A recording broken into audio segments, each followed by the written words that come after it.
that's why I said today at the chamber luncheon, I told them what the program was tonight, and I said, sometimes you're not sure, like, that could be exciting. I said, you cannot believe how exciting it is to hear about the history of the different organizations that, when the people come. So,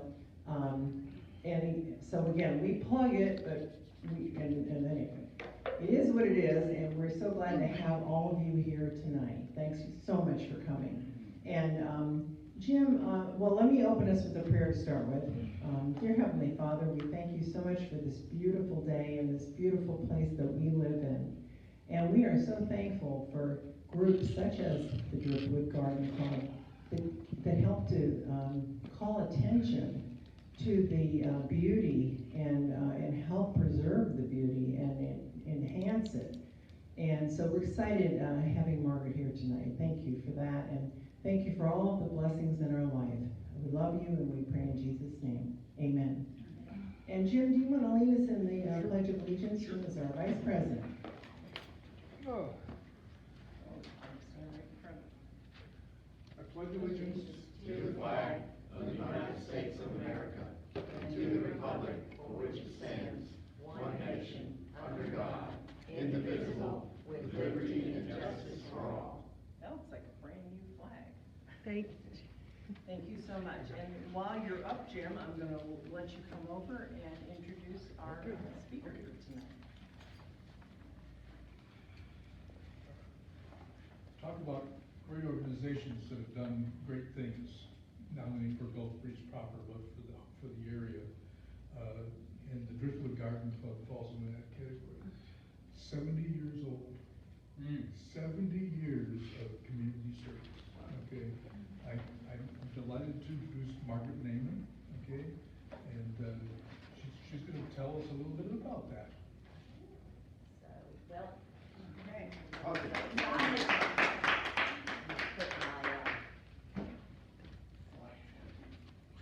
I've practiced this a couple of times, and of course, it's always a different link every time. So yes, I'm Margaret. We pronounce it Neyman. I'm retired from Gulf Power Company, where I worked with our late mayor, Lane Gilchrist, for many years, and miss him terribly. He's featured in some of this slideshow today. But I actually have my Gulf Breeze connection started. I grew up near in Levy County.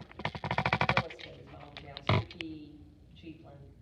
But when I went off to college, I decided I didn't want to stay so close to Gainesville. It was like my backyard, and so I went to Auburn. And War Eagle.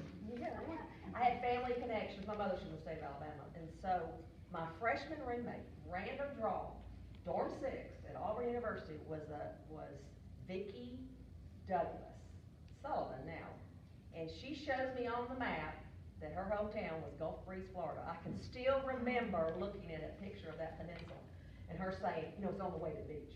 But and then my little sister in the sorority, my first little sister was Cindy Wigington, and she was a 1977 graduate of Gulf Breeze High School. So it was meant to be that someday I would live here. None of them live here, but I get to live here. So I'm about to finish my second year as the president of the Driftwood Garden Club. At the end of my first year, I had a goal to figure out some way to make the records, the scrapbooks, accessible to the members. Digitize them and preserve them and make them. I didn't quite know what I was going to do, but Jill Lee, who was our past president, and her mother, Dot Jordan, who just passed away last year, she was also a past president and sort of unofficial archivist. So I called Jill up last summer and said, hey, let me, how many scrapbooks are there, and can I get them from you? I'm going to try to figure out a way to preserve them. So she calls me, it's like July or August, and says, hey, I got them in the back of my car. I'll stop by. And she unloads like 5 plastic tubs full of, the scrapbooks, most of which were like this, as well as presidential minutes, packets, and some other stuff.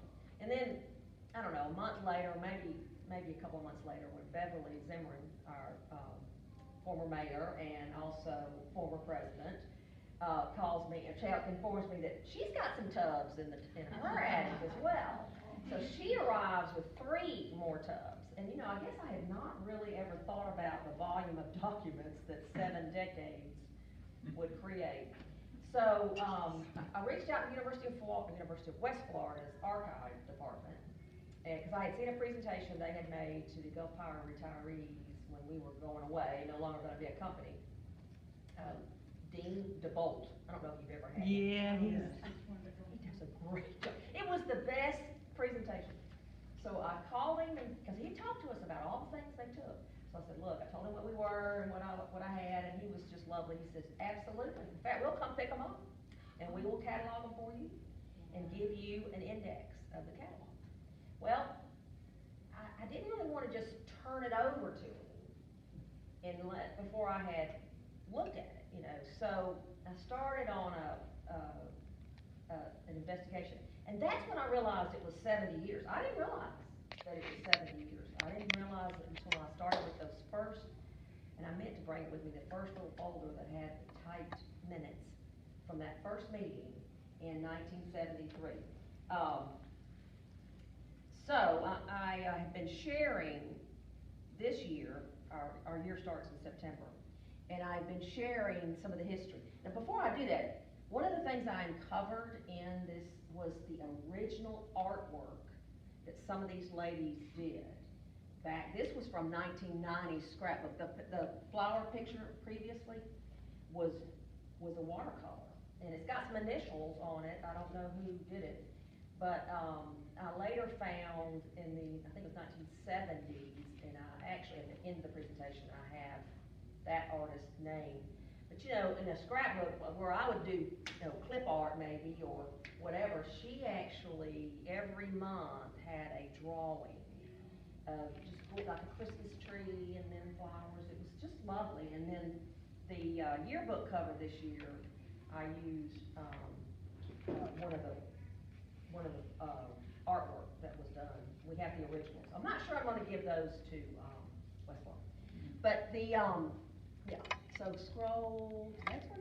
Okay, so the first meeting was held December the 2nd, 1953, and of course someone's home. And these are the names of the charter members.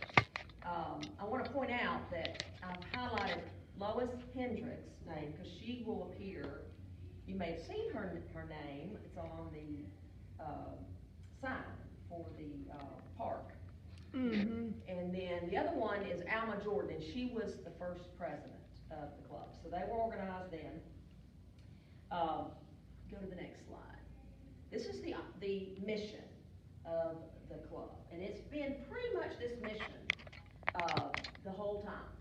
So you'll note that it had a couple things of note is protection of civic planting, protection of native plants and trees, and to give particular attention to these objects in the Gulf Breeze area. And that has been sort of the theme. Now let me note, this was before Gulf Breeze was actually a civic entity. It didn't get incorporated until a few years later. So the idea that these women got together and decided to start this garden club without really a city. So what I did when I reviewed these, it was just fascinating. I read all the minutes from the 1950s, 60s, 70s, 80s. Now, in the 90s I've skimmed mostly, but looked through all the scrapbooks and everything. So I had 3 major takeaways, and that's what I'm going to share with you. So the next slide. One is the Driftwood women themselves. The second one is they were environmentally conscious tree huggers. We'll talk about that. And the last one is their community service to the city of Gulf Breeze and devotion to it. So go to the next one. I'll just leave that up there for a minute. How I describe these women is nothing short of a force of nature. When they decided to focus on something, nothing could stop them. They were unafraid to speak out about issues, advocate for the needs of the Gulf Breeze area, write letters to those in positions of authority about problems that needed to be addressed, and jump into action to make things happen. Very hands-on and very effective, as you will see. it's just over and over again, the minutes reflected these women advocating, and important causes, like a school at Gulf Breeze, like educational initiatives, or against some things, like the, golf course that was proposed for Pensacola Beach. They were opposed to it. And then there was this one set of minutes, and I can't remember what year it was, where Chevron had sent them a document in support of offshore drilling. Now, it doesn't say in the minutes that they were opposed to it, but that was very obvious from, you know, their comments. And they were, all kinds of things. So, I was gonna stop here and start with one of their hands-on things. This was one of their fundraisers that they started in 1968 as a bake sale, and it ran until 2001. And it was their major fundraiser, and it was so funny, because one year I was reading where they were giving the instructions to the members about, you know, what their obligations, and each of them had to provide like so many baked goods. And in there it said, you know, please, we prefer you not to make it. I figured they'd say, we prefer it not to be store-bought. But no, they prefer you not make it from a mix. We want it from scratch. And I thought, oh my, no. I thought, now I do some great work with a cake mix. But go ahead, next one. So, Can I just ask a yes. quick, how often did they do that? Like, once a year, oh, just once a year? November. Oh, okay. They did the country store, and it expanded to be a rummage sale, and, you know, there was obligations for the members to participate. And, you know, I was looking at at our last meeting, I had covered something from the history. The last meeting was the country store. So I was telling the other members, most of which didn't even know it had ever been done. Some of the older members remembered it, but the newer members didn't even know that they used to do that. And I want to say it raised like less than 2,000, you know, toward the end. In the 90s, it was raising that. But of course, if they couldn't work it, they had to pay. They had to pay, and members did. So it was a major fundraiser for them. They also did plant sales and some other stuff, but these. Go ahead. Was it held at the Methodist Church? It rotated. It was held at the bank. It was different places, mostly at the banks, like the Barnett Bank. Well, that was Barnett. Now it's something else. Region SunTrust, maybe? the one on the corner.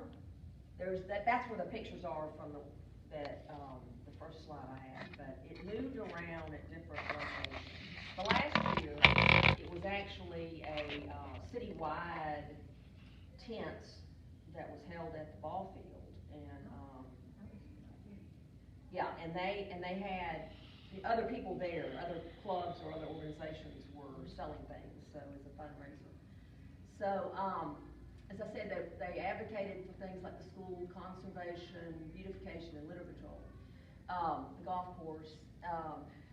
One of the things that was so funny to me, the October highlight that a civic meeting, I'm sorry, I'm jumping ahead to my next section, October 1966 meeting, and where the club decided that they would write letters to area service stations that had improved their appearance through landscaping and cleaning up litter, and then they would send them and have them letters to the editors, and to encourage the other service stations and businesses to promote pride in their community. But I said it's in a creative way of peer pressure.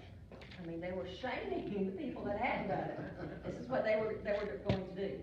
Then the other one, 1967, President Elizabeth Mose, who was actually the mother of one of our current members, Paul Matthews, she says in the minutes that she was going to contact the newly elected mayor. It doesn't say who he was, But, that she was gonna set up a meeting and come down there and talk to them about the litter problem in Gulf Breeze. And, like January, right off the bat, first day in office practically, she's gonna go down there and have a conversation with him. And, it must have gone okay, because Elizabeth Mose, at the end of that year, was named the Woman of the Year for Gulf Breeze, 1967. So, the other thing that I have in there, that they were very concerned with litter all through the years, the decades. And that showed up a lot about the concern about the litter and, getting some action taken, by it. So, one of the things they did is they would hit up these businesses, they would get someone to donate them cans, metal cans, and old drums and stuff, and they would hit this person up and they would get the drums, they painted them, and they stenciled them, and they put them around the city for litter control. So, it's all this about there, but, this letter to the editor is another example of, them being sort of unafraid. And, it's about, this was 1981, and it says, to set the record straight, let it be known that last spring, the Driftwood Garden Club had $200 had given or planted, I don't know, that word's hard to read there, $200 worth of blue rug juniper shrubs planted in the triangle where the historic marker is. And, in a Gulf Breeze, an attempt to beautify that spot. Although sprinklers were in place, the plants did not receive the watering they needed. Several calls to the city hall did not bring the sprinkling necessary to keep the plants alive. So once again, the triangle looks as it does today. Don't say we didn't try. And, I just thought, man, they just took it on, whatever, call it out. And there's just lots of examples in there of them, writing to state officials and doing all that. Okay, next slide. One of the things that they took on, was really sort of impressive, was this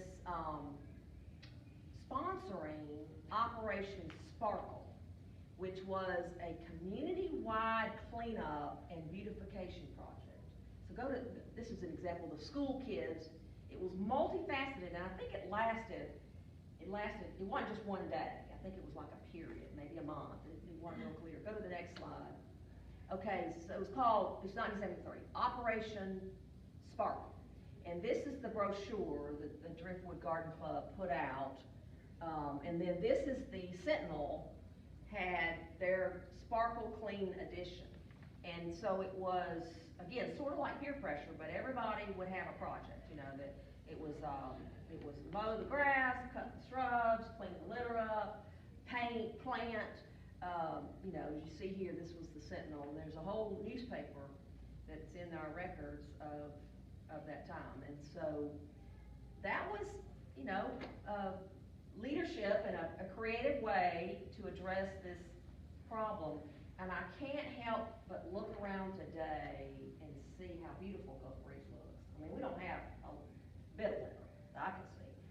Just beautiful, the new signs and the trails and all that. I mean, it really is lovely, and they really would have been pleased with how we look today. Okay, next slide. Now we'll move to the tree huggers from the very beginning. So that meeting in December of 1953, they set up their committees, and one of the first committees established was a conservation committee. And every year there has been a conservation committee, sometimes two committees. Like one year there was energy efficiency, near and dear to my heart, as a retired power company. But it has been in existence. Right now, it's called Environmental Concerns, and Cindy Gross has been the chairman the whole time I've been in the Driftwood Garden Club. And she's excellent. I mean, she, of course, a little scary, but she brings us a lot of information, yes, about things. Here's some examples, and they're not in chronological order, I apologize, but September of 1960, they had, and back then they met in homes. They met in the members' homes. And their membership was limited to 25 for that reason. Now we limit it to 35. But they had, two gentlemen from the, Soil Conservation Service, and, who spoke, the title of their speech was, "This is Our Land," and it was about soil conservation issues. And in the minutes, it said that they asked them, so what can we do as women and as garden club members, sort of help with the situation? So they give them the name of people that contacted. Their thing was education in schools. You know, if you can do things to promote that. And the Driftwood Garden Club has had a very active role in, we now do a contribution to the schools. But over the years, a lot of donating of books, of different things. So that was 1960. 1973, conservation panel, the program was a conservation panel, and it was 3 members who had reviewed papers and presented it. And one was on water pollution, one was on pesticides, and then the third one was on noise pollution. Now, I don't know how many people were talking about noise pollution in 1973.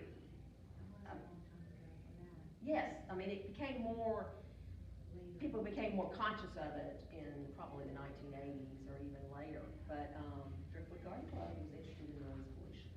Those And big cars in the 70s were loud. Yes, that's Maybe. right, mufflers and stuff. They, I would have loved to have seen the paper that they presented. It's not in the record. 1970 minutes note that Betty Kahn, now let me stop and say this, that 2 people you'll see quite a bit in this, is Betty Kahn and Dot Jordan, and they were both held president's role. They both passed away last year, and our Arbor Day dedication was to the 2 of them. But the Kahn women, okay, so Betty's mother-in-law, she's in here later, Helen, and Betty's daughter-in-law, Janet, Janet's currently a member, and we're all in the club. So, but Betty was, I never met Betty Kahn, I wish I had, after reading about her through history. But she gave every member a list of 24 ways to keep pollution to a minimum, and as they always seem to do, they would provide a contact. You know, they would say, like soil conservation people, here's a name of somebody, and she gave them the name of, who's at the state, soil, air and water division, as a great resource to, you know, call him and ask him questions or whatever. January 1962, the club, and so now we're back into the 60s.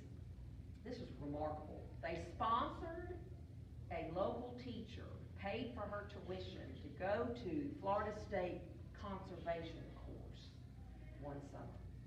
And so that was reflected in the minutes. But their love of trees and Arbor Day was probably, and still is, the lasting legacy of the club. If I were to name one thing, a takeaway, it would be that. So go to the next slide. It was a focus from the very beginning. At that same meeting, December 15th, the newly elected president, Ms. Alex Jordan, suggested the club carry out an Arbor Day project of distributing trees to their neighbors. And they got the trees from the state. And that was their first Arbor Day project in I think they did it in January, Florida Arbor Day in 1954. And there has been a tree planted just about every year. Next slide. This was one of the things I found. Okay, so I saw where 56, they voted to plant a tree in Gulf Breeze at the school on Arbor Day in 57. And then 30 years later, the January 87 observance made a note that they had, where they planted a 6-foot tall pink crepe myrtle between City Hall and the library. So they had, that was 30 years later, and they made note of the fact that they've been doing this for 30 years at that point. Next slide, please. And I'm not going to, this is actually my Arbor Day presentation, so I've got a lot in it. There's a couple of them I do want to point out.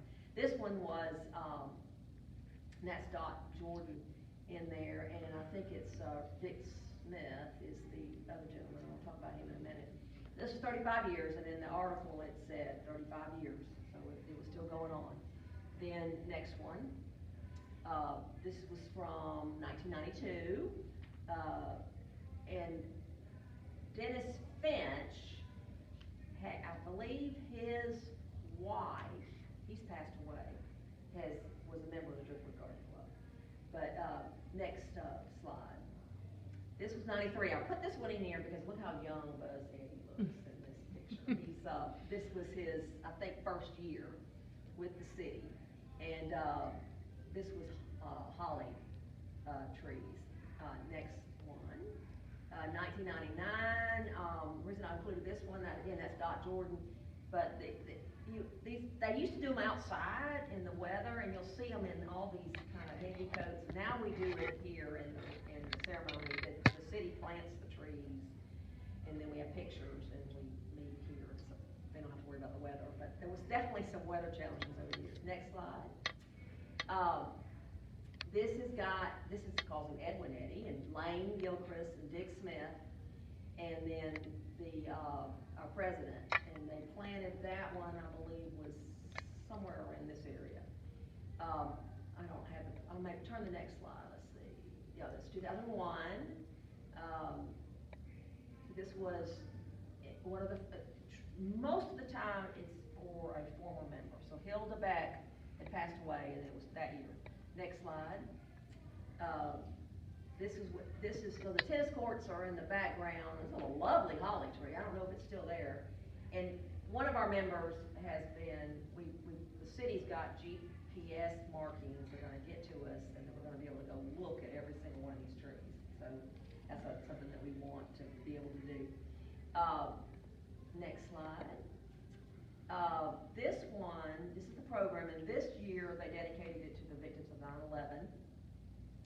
I think there's a picture associated with this one, if you go to the next slide. Yeah, this is just, I wanted to put this in here because a lot of times they partnered with the schools, or they'd have a Boy Scout troop or something for Arbor Day involved with it. Okay, next slide. Okay, this was a surprise. So the club decided, because he had helped them for years, Dick Smith, and so he didn't know that it was going to be dedicated to him until Lane starts to read the description, and he's standing there when he realizes that that's me. So they had kept it from him. Ann Hunt, she's my neighbor on the High Point, she's one of our honorary members. What I got a big kick out of is she's got on her fur coat, man, and she's got that shovel, and she's out there. So it's apparently a really cold day.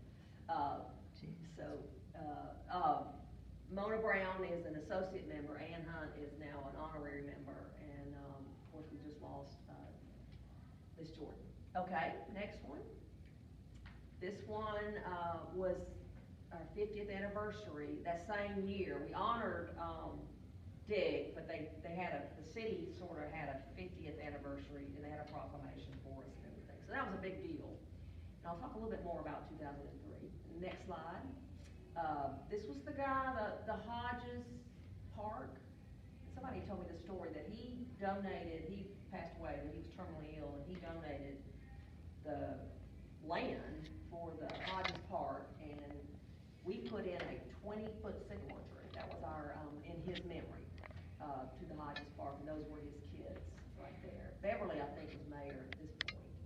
And there's Julie in there. She was, and Martha Harrington. There's several people.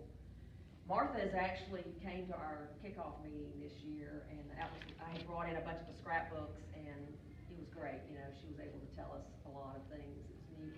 Next slide. 2012, Williamsburg Park. Next slide. Okay. So my third thing is to talk about the actual community service that we did with the city of Gulf Breeze. And the projects and the things they did was just unbelievable. I mean, just all kinds of things. I couldn't even begin to tell you all of them. Next slide. But Betty Kahn, one of the first things, according to her, she was kind of a historian, and she had, made a presentation to the club like in, I don't know, 20 years ago maybe. And she said the first local project was to erect a sign saying Casablanca, which is the actual subdivision, you know, I live on High Point and it's called Casablanca on the records, for people driving down Fairport. It was later, Fairpoint, it was later referred to as the Tombstone, because apparently it resembled it. And, so over the years, during that time, throughout the 60s, I don't remember exactly what year it was, where they finally called it quits and had it taken down. But they worked on keeping it looking good, planting and keeping it from being damaged. I think it got hit a couple of times, or, you know, so, that was actually their very first community project. Again, before the city was even a city. The big thing that she was commenting on was in '58, 65 years ago, the volunteer fire department was formed. And they raised $2,000 and donated it for equipment and the beginning of their building, I guess. And she said, that was a lot of money. And then, but they topped it, they raised, and this was a big project of theirs, $4,000 for the beautification of the median out on Highway 98 when it was formed. And that project, was, if you read through the minutes, that took a lot of time. It was at least 2 years in the making. And of course, they got donations, they got out there themselves and planted, but it took a lot of letter writing to state entities and road department people and, you know, all this stuff, and, they wanted to make it look better, because apparently it was really ugly. So, that's, when I got into the club, and, people were just sort of in passing talk about it, that's one of the projects that they always name, is the beautification of the medians through Gulf Breeze. So, next slide. This was a picture from 1968, and a reason I include it is they were part of helping get this designation done. And they took this peek, they had a meeting, and they went right down there and stood in front of the sign and had a picture made. I don't have the names of everybody in the picture. But what I wanted to point out is what Paula Matthews, and her mother's one of these women in here, is she said, you know, they used to go get their hair done before they had a meeting. And look at how they're dressed. You know, go to, which was in a home, you know, Sunday go to meeting clothes. yeah, Sunday go to meeting clothes, exactly. You know, we don't dress up like that anymore. We're a lot less, we're a lot more informal. All right, next slide. One of the projects is they landscaped City Hall. New City Hall building. They landscaped it. Next slide. Okay, this is a letter to Doc Jordan's husband, Dr. Jordan, who was the mayor, and from Elizabeth Mose about the landscaping. It was 1972, the end of the year.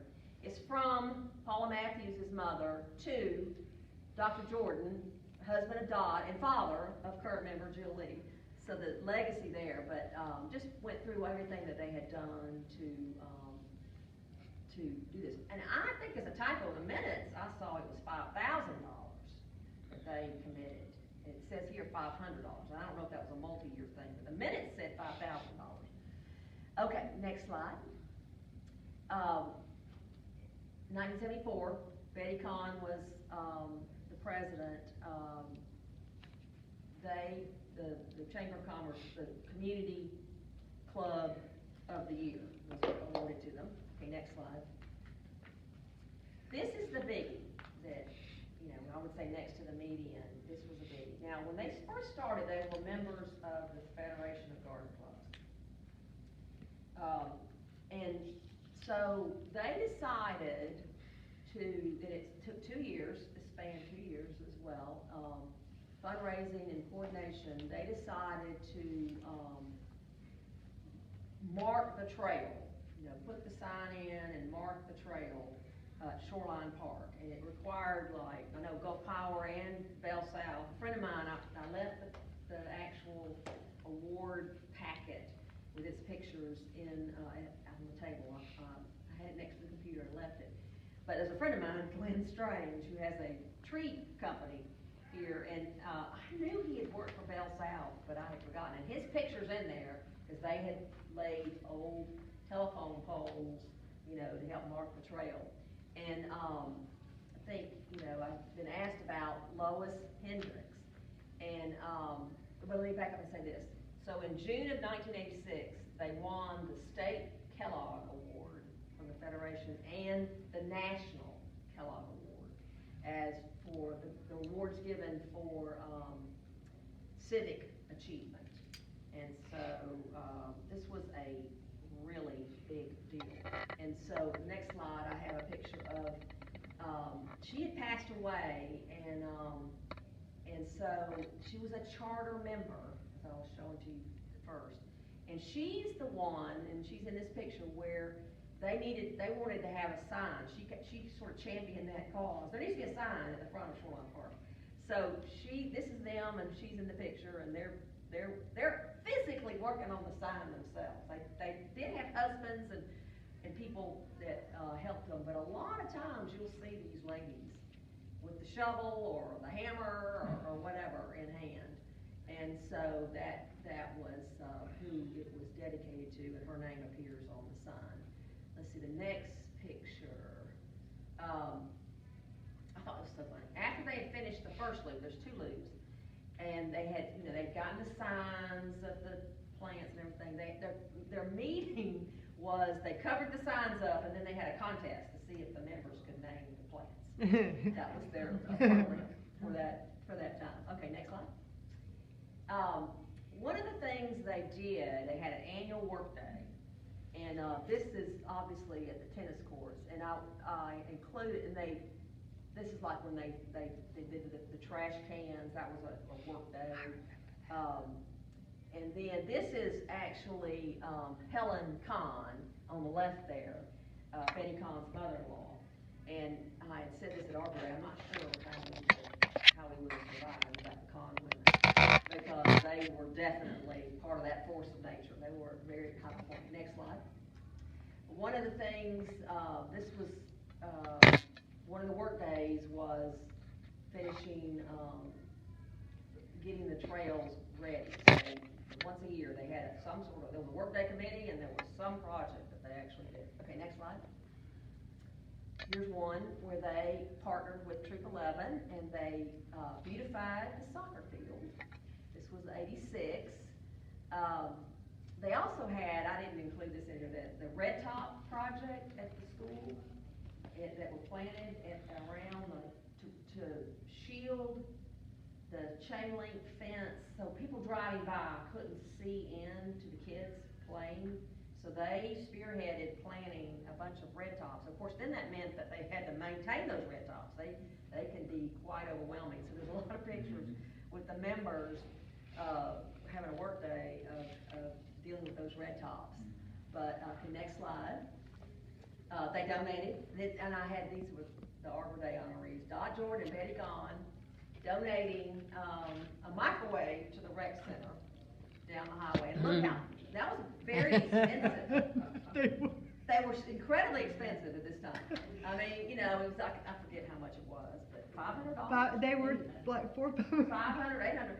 And so they had their meeting down there, and they presented them with a microwave. So not a small thing either. So I found that amusing. Okay, next slide. That's good. They adopted Williamsburg Park, and some of their Arbor Day projects were in Williamsburg Park. Next one. This was so funny. This was 1992, and they donated to the fire department to purchase a loud hailer, excuse me. And this is an electronic amplification device to be mounted on the new 22-foot Boston Whaler that the fire department has purchased. And so that was one of their contributions to raise money and give them that piece of equipment. And so, you know, they weren't just interested in pretty flowers. They were definitely, their interest and support was pretty broad. though they had a special place in their hearts for the fire department. Okay, next one. These are just a few examples of it that I've shared. I could share a lot more. But I wanted to they felt so strongly about the support of the Gulf Breeze community is in the 50th year, which is 2003, they had a committee and they decided to withdraw from the Federation of Garden Clubs. Because, I read the report, one of our members, our associate members, Jeannie Merchant, was on the committee and she and I were talking about it and I read the report and it really was a lot of our money, it's not coming back to our community. It's going to Peninsula Florida. It's not really benefiting our community, and we want that money to benefit our community. So they withdrew from the Federation. Big deal. So that was 20 years ago, and they wanted their funds and their focus to go because there's a lot of requirements when you're in the Federation of Garden Club, and there's a lot of benefits. I've talked to the Pensacola people, lovely people. Helped me when I first became president. I wanted some ideas and stuff, and they cite the resources that the Federation gives, but there's a lot of rules. There's a lot of obligations and things. About that same time, in early 2000, the club shifted a little bit and got out of the Federation of Garden Club. They also quit doing hands-on fundraising and had a desire to go to an assessment process. So we're assessed. That's where we don't do any fundraisers anymore. The club decided back then, around 2003, to change the focus. The other thing that they shifted from was the work days. It's not a formal thing. Now, there's been a little bit here and there they've done in conjunction usually with the city and something, but they have been very supportive with their money and support that way. And so they've always contributed to the schools. They continue, buying books and different things. The Gulf Breeze Hospital, which Marty Harrington, her late husband was the Baptist Hospital. Marty Vickery, thank you. The tree in 2023 was dedicated to him, and they were very supportive, obviously, of getting the hospital built in Gulf Breeze, and we support them, and the wildlife, and they've supported the wildlife sanctuary for years. They've done other projects like the dune restoration. They've contributed, but probably the biggest is we do a civic project with the city, and it's going to be playground equipment here, some new playground equipment, and then of course our trees that we have given. So, okay, next slide. This is the end. Okay, so I wanted to show you this artwork. This was Carolyn Cole did these trees, and she's the one. Every page in this graphic. I don't know what to do with it. I was talking with some of our members. We've scanned it, but I'm not sure whether or not we're going to give UWF our original artwork. Our newsletter, we started a newsletter. I think it was actually Betty Allen. I think it was y'all's newsletter. Yeah. Right, so she sent it, I reached out to her about, hey, look, we need to try to, she did one of the scrapbooks and she did it electronically, so I was saying, I want your file, but also, and she said, let's do a newsletter. So she sent me y'all's newsletter. And we started it, and we started one in November. And so she and I worked, she does a great job, really. But she didn't know what to do with the banner, and I said, I've got this, on one of the scrapbooks, I've got a picture of the seaside picture with a piece of driftwood that one of the members had painted as a watercolor. And that's our banner for our newsletter. So we do have you to thank for being, I went through and read some of y'all's newsletters. Miss Margaret, you could do like a coffee table book as a fundraiser. Or so, that's a good idea. Something that would capture this stuff. It's some beautiful work. That is just pretty That's a great stuff. idea. That's a great idea. So, so that's been it's not done. We are scanning. I've got two of the members that are helping me scan. depot for some of the scrapbooks that are very large, just to us to have some images and records that we can access. But I'm toward the end. I'm into the 2000 timeframe, and at our last meeting of the year, I'll be turning over the reins to Jan Peterson. I know Jan will be the president next year. So, but I told her I would continue to help with the historian stuff for the club, and I'm a relatively new member.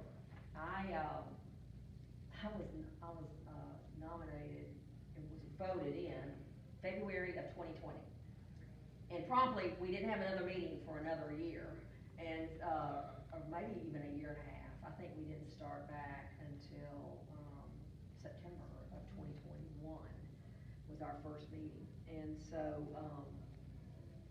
And then they asked me to be president spring of 2022. So I'm like, okay, how did I do this? Sound familiar, Barbara? Well, I said, Amy Floyd, she sponsored me. And, she's Amy Jordan Floyd. Yeah. Bogus Jordan, her dad is still alive, Mr. Jordan. But, when she sponsored me, and she sort of said, I think you'd be the president. She said, well, you're always working in your yard. I said, I'm pulling weeds. Amy sponsored you as president? Yes, Oh my Amy God. sponsored, and you know, she was part of the reason that we decided to move to Gulf Breeze. John and I worked together at Gulf Power. We went to high school, me and Amy graduated together. Oh, okay, so. And Sue Markham is my aunt. Oh, well, how about that? Yes, ma'am. Sue and I Go worked ahead. together. Well, Yes, long yeah, time. Yeah, oh, yeah. We'll talk later. Yeah, and Amy was, she and John, of course, lived here, and she was such an advocate for Gulf Breeze that we decided we were gonna move to Gulf Breeze, so that's why we ended up in, a friend of mine, one of Sue's coworkers, and, Julie Mathis, Julie Draught, she had bought on High Point, and, that's the house now that John and Amy live in, they bought it from Julie. Oh, okay, yeah. So, you know, I had all this connections, but, And where were you from, Miss Margaret? I'm from Levy County, I'm Williston, Florida. Okay, sorry, My father was from Micanopy, Florida. okay. So, I have, all my roots are down there. Still a native Floridian. Actually, my first trip to Gulf Breeze, my family were campers. And none of this Winnebago stuff. I mean, we had a very non-frill, open road camper, and my father dragged us all over the United States. But, we were coming back from a trip out west, and our last stop was the camp at Fort Pickens. And my mother decided, well, we don't need the electrical hookup because there'll be the ocean breeze. And it was hot. It was summer. Dry heat. Hot as Hades. And she goes outside. She wakes up. She's so hot she can hardly stand. She goes outside and sits on a picnic table in her nightgown because she is so hot. And a skunk. Oh. Fort Pickens is just covered. She couldn't leave. She had to spend she froze, didn't move. And this skunk family was just all around her. She was afraid if she got up, it would spray her. So, that was my first trip to Gulf Breeze. Maybe 10. Maybe I was 10. I can't remember what year we went out west. But Fort Pickens was always, you know, immediately my mother would say that, and the skunks. And apparently they've eradicated them. They're not as bad as they used to be, but Fort Pickens was notorious for having them. Yeah, we were always warned when we went out there, you know, don't go in any of those bunkers or anything. She could be sprayed. Yeah. We would probably have sent her home in a rental car because she couldn't have been in the camper with us probably all the time. Anyway, so it's been a delight. I wish I had known, I'd read all these minutes and known a little more before I had my first year as president. I've heard a few things, but it's been quite remarkable, and just again, I wish I knew some of these women. They were leaders for sure. And you know, the other funny thing is that we now have working members, and I was reading the minutes where so and so had to resign because she got a problem. You know, you really couldn't be a member of it if you worked because of the obligations you had. So most of them didn't. And they were also Mrs. Charles Kahn or Yeah, I see that. I Yes, saw that up there. yes, and I Right. couldn't figure out what their first name was. Sometimes you didn't know. You didn't know what their first name was. I Some of see those that in names- my family records too, you know, that's the way they used to So do like, it. so which Miss Jordan was this? It was Yeah. Alma, Right. you know, so it's a different group of people. Yes, ma'am. Speaking of that, what's the relationship between Doc Jordan and this Alex Jordan? I don't know that there is any. I don't know, I need to ask Amy if there's, now I know that, Mr. Jordan, Amy's dad, and Dr. Jordan, they actually came from Alabama. So they were, small world, one of my roommates at Auburn, her husband was adopted, they live in Birmingham, and he decided, when he retired, he decided to do some ancestry stuff. And, turns out that he's related, his birth parents are related to the Jordans, to Mr. Jordan. And he actually made a trip down here to Gulf Breeze to meet with Mr. Jordan and just, interview him, and then they came back to me. And the funny thing was, whenever they tracked him down and they said, well, Judy has a college roommate that, lives in Gulf Breeze, Margaret, Neyman, and Judy said, you just thought you were the Queen of England. So he said, oh my gosh, yes, my Margaret, and I said, what a small world. So they came, the Jordan name came from like, Montgomery, small town, sort of maybe McKinsey, something like that. Anyway, so, and I'm not even sure where, Dot actually is from, but that's all I know about the Jordan family. Because when I saw the name Jordan, I wondered were they related, but I don't think so. I don't think they were, but I can check. Any other questions? I did have one more. Oh, no. Could you say one word about how you feel the future of the Driftwood will be? Okay, so, a couple of things, that have happened under, my first year as president.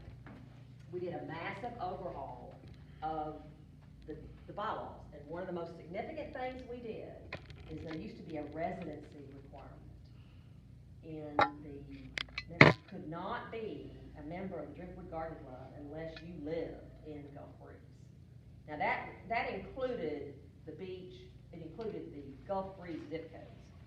And so it went all the way down to,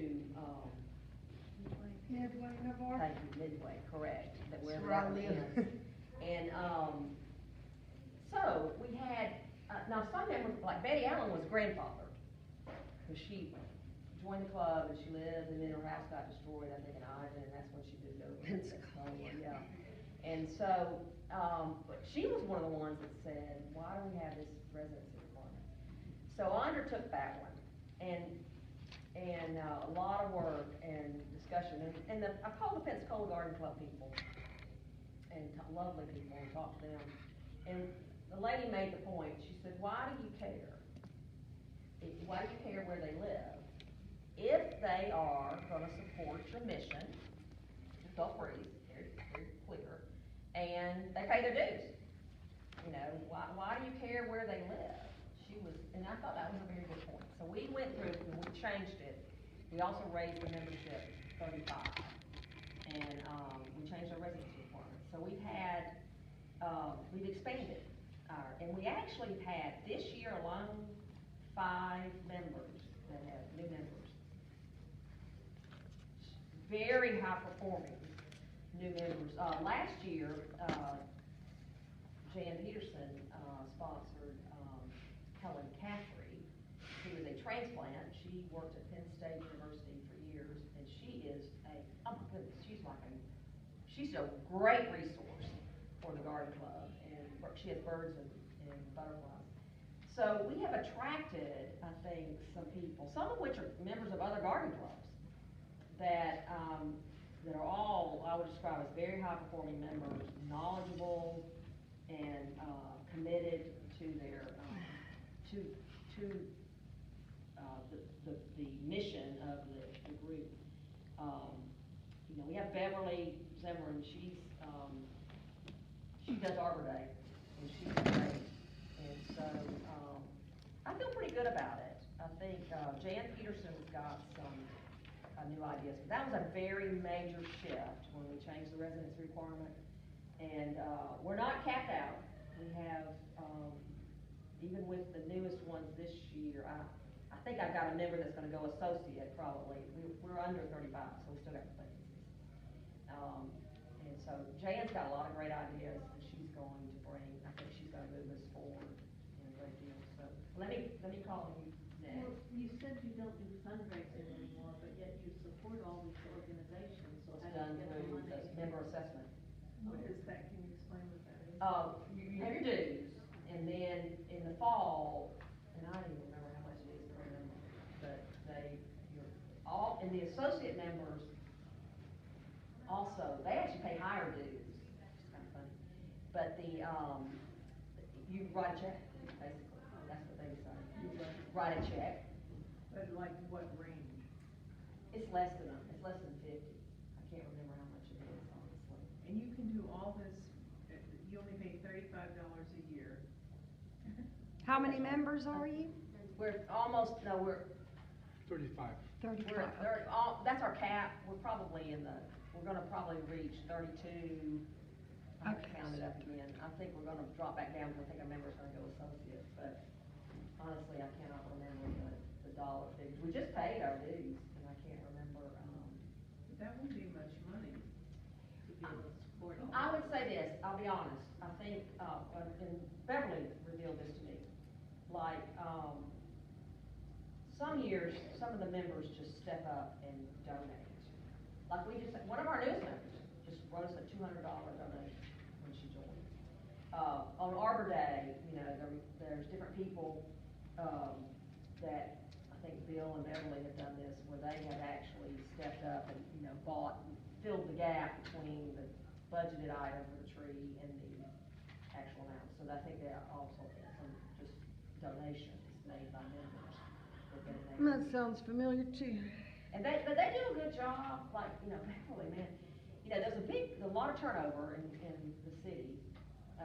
And the people that bought the trees or supplied the trees, that changed, and then, of course, Trey, who passed away, Margaret, yeah, he was new in his job, and then he passed away, so we had some real challenges this year. We were really concerned, and Beverly had told us that we needed to budget.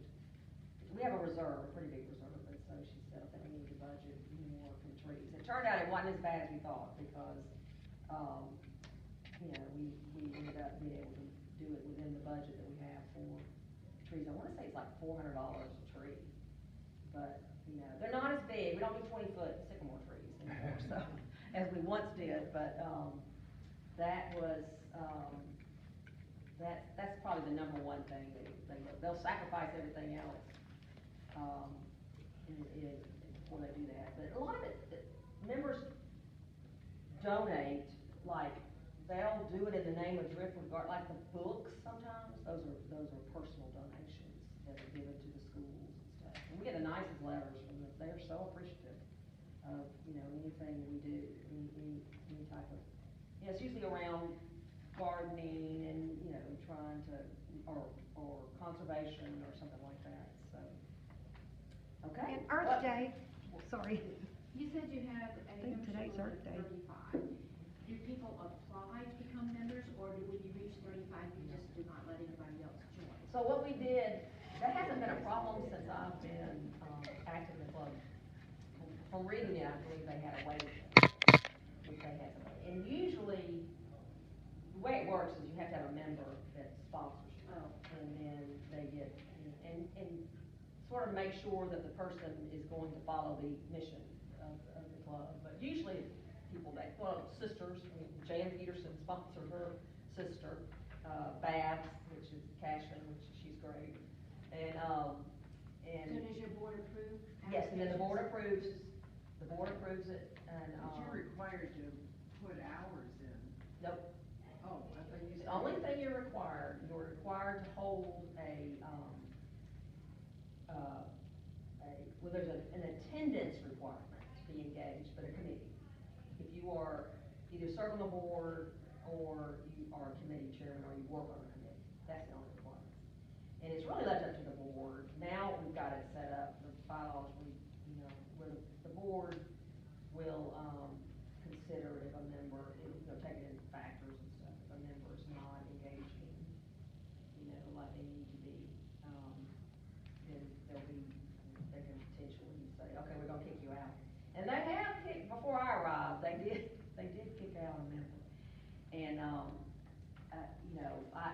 you know, I'm brand new, and so when I became president, and I said, you know, I'm not about kicking people out. You know, I'm more about salvaging them. I was gonna say, do you have that many people that you? You know, we got usually about 1 or 2 a year. A year, okay, And thank so you. I changed the bylaws to get rid of that kind of hard and fast, and they used to have a. 1 or 2 a If you year. missed, and this is all through if you had more than 2 unexcused absences, then you were kicked out of the club. That's back in the day. But, we just changed it to say something more like, it'll be up to the executive board. So when do you meet? And they met day 1 in '53. They voted, first they said the 4th Wednesday, that got defeated, and then they said the 4th Thursday. And that's when they meet. It's been that ever since. And ours has been the third During the day, we meet Thursday. around lunch at Methodist Church is where we've been meeting lately, but that's worked out great. Great, we met here, actually this room, my first meeting in 2020 was in this room. But after COVID, and they've met before down at the rec center, and they've met, and of course, once they left homes, you know, that was a limiting. They could only take so many members when they met in each other's homes. Oh, So they did it, but And so how long do you meet from when you went? 11 to 1, it includes lunch. Sometimes it goes longer. And in fact, I was telling you, we've had some great speakers from our last 2 people that have done programs. The oyster people, the oyster beds, and then. Barbara Albrecht, she's still doing it? No, I can't remember, it was a guy Okay. that came, and, he works now for the state. I swear, our program vice president, her daughter works for, the state of Florida Extension Service, and she's doing a special thing, I'm not sure. But all her people, she knows, get this person. So we've had very educational, presenters. Bats, this last time was on bats. And, the Milton guy, the Extension Service, it was citrus trees. And he could have talked for an hour, you know, and I felt like we should have videoed. That's the other thing. I said, we had Roger Vincent come and speak about camellias a few years ago, and I wish we had videotaped. Is he the one over there in He passed Mobile? away. He was a judge. And he Over was in Fairhope or Mobile or? He was in Pensacola. Pensacola, okay. Yeah, and he was unbelievable. It was just unbelievable. And so we talked about the fact that these almost like seminars that we're having. One of the things I pointed out, this year in our newsletter this month, going back to the history note, is I was talking about, they toured the University of Florida, they did a field trip, University of Florida's research center up in Milton on horticulture research. And I made the point in there, I said, and they were, I mean, it's a pretty rough field trip. I mean, it was, you know, they were dressed for, we were walking through fields, and, you know, it wasn't, you know, there was a few flowers, but it was, you know, and they were learning all about this agricultural research. And, you know, they weren't just about flower arranging and the flowers in their backyard. They were definitely, over the years, they toured a lot of, and one time they went to Air Products, and apparently which is now Nico, I mean, they changed names so much. Yeah. But, you know, they have a big, land, and apparently somebody that, he had a name, he was a retired military guy, but they did a field trip and walked all over Air Products. So Did you see that plaque on the wall back there, the flag that was dedicated to the Driftwood Garden Club by the Air Force? I had, Back on the wall, as you yeah, know. I haven't seen the plaque, but I remember reading it. Oh, it's a framed, letter and the flag. Yeah. I'll take pictures. Be on. Thank you, Margaret. You're welcome.